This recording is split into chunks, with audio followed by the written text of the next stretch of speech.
Netik senā pagātnē, apmēram 25 gadu atpakaļ, pa 2 latiem varēja nopirkt 5 litru benzīna. Tajā laikā viss vispār bija labāk. Un cilvēki ir pieraduši tādā veidā arī dzīvot. Nu, kā ir. Bet vai tiešām tā ir?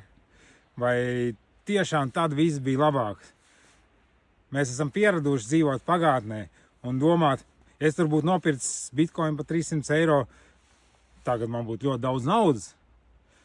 Bet tu to neizdarīji. Un daudzas lietas neizdarīji. Un tās, ko tu izdarīji pagātnē vai neizdarīji, tās tu vairāk arī nevari izdarīt.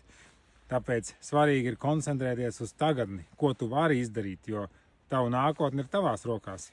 Ja tu piecelsies no savu dīvānu un gribēsi to mainīt, tu to izdarīsi.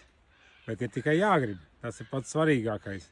Un iesaku visiem koncentrēties uz tagadni, neskatoties uz apkārtējiem apstākļiem, kas mums spiežās no visām pusēm, jo tie ir tikai, lai novērstu tavu uzmanību.